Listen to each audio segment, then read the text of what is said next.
Does the narcissist miss you or feel regret? I'm going to explore that in this video, so stay tuned.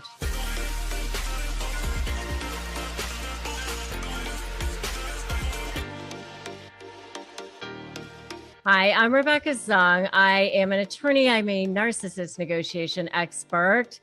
And on this channel and in these videos, I teach you how to shift the dynamic so that you can become powerful and actually smack down narcissists and feel like you are the most powerful person in any room. So if that's something that you want to do, I invite you to subscribe to this channel and hit that notification bell so that you'll get notified when I upload new videos. All right, so let's talk about whether a narcissist misses you or feels regret after you leave. It's just an interesting sort of thing because you leave a narcissist and you're done with the relationship and you're on the other side of it. You finally got away.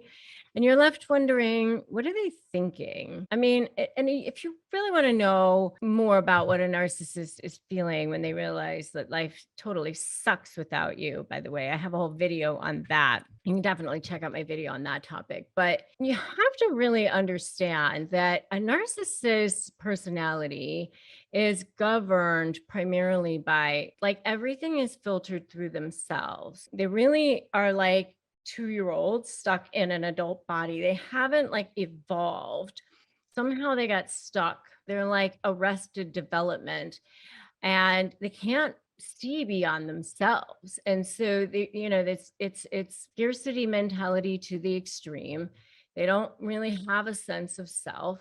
And so they can only kind of see themselves. They don't really miss you necessarily as a person. They miss the idea of you. They miss what you did for them. They miss the state of you being around them. They don't necessarily miss you as a person, and they certainly aren't sorry for what they did necessarily. They don't have the capacity or the ability to feel like genuine regret, genuine shame, genuine feeling of sorrow for what they may have done to you, like really being sorry. They just don't have that feeling of remorse, like if they might have cheated on you or if they might have been hurtful to you in some way. They don't go, wow, I really damaged them. I really am sorry for hurting them or the pain that I may have caused that other person. They don't have the ability to feel that. They may regret the fact that they don't have you anymore, that you don't exist in their world, but it's more like because they don't have you, but not because of what they did to you. So, they lost their narcissistic supply, so it's really from their own filter, from their own self.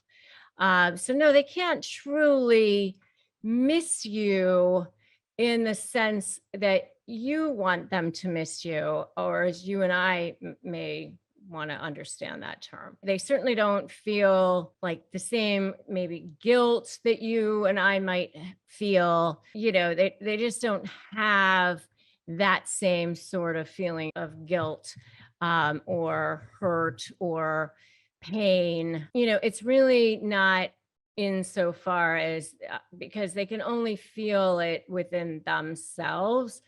It's not what they can feel necessarily as far as on your side of the equation. It's only on their side of the equation. Because remember that they only can feel their own pain. The way I look at it is it's almost like as if a person is in, they're starving and they're just looking for food, and they just they can only think about their own starvation, and they can't think about anybody else's starvation or anybody else needing food, or It's like if you have a really horrible toothache, all they can think about is their own pain at that moment. They can't think about anybody else's pain.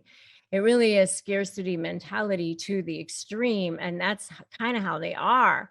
I mean, that's why they don't even want to give anybody anything, even the smallest little things. They just don't want to give up. And so when that other person is gone, it's really more like they think of you as a possession. And so they miss the possession, but they don't miss you as the person. It's like they miss the jars of cans of something that's lined up on the shelf, but they don't miss you as the person. They miss the possession. They miss the thing being in their lives. They miss what you could do for them. They certainly miss what you were doing for them, but they don't miss you necessarily as the person. And so understanding that, I think, should certainly help you, because they certainly don't feel regret. They certainly don't feel that guilt. They certainly don't feel sorry for what they may have done to you. I think that's really helpful, especially in negotiations as well. I mean, a lot of times people in negotiations, what I've seen, especially, you empaths out there, you think, oh, I don't want to hurt them. I'll give this up. If I do this, if I give this, they'll see how good I'm being. They'll see that I'm being fair. I don't care about that. They'll just take it. They'll just take it. And then they'll just like, whatever. They'll just keep moving on from there. They don't go, oh, they already gave me this piece, so I'll give this piece. No, they just take that and that's it. So then now you've already given up something and that's that. So you don't want to do that in a negotiation. They don't feel any sense of regret or shame or guilt or anything like that. So that's just to move on. All right. So I just want you to put move on in the comments down below. All right. Move on. And if you haven't gotten my free Crush My Negotiation prep worksheet, you can do that now. Brand new. I just updated it, by the way. winmynegotiation.com, 15 pages, totally free. An ebook. Grab that. Join my free private Facebook group, Narcissist Negotiators with Rebecca Zung. Would love to have you in there. Free support group just for you. If you like this video, give it a like, give it a share. Make sure you subscribe to my channel, hit that notification bell. I'm Rebecca Zung. I am so happy you're here. I'm so thrilled to have you as part of my community. I'm here to support you. We are rock stars. We are supporting each other. We are showing up for each other. We are narc slayers. And thank you so much for stopping by, and I will see you in the next video.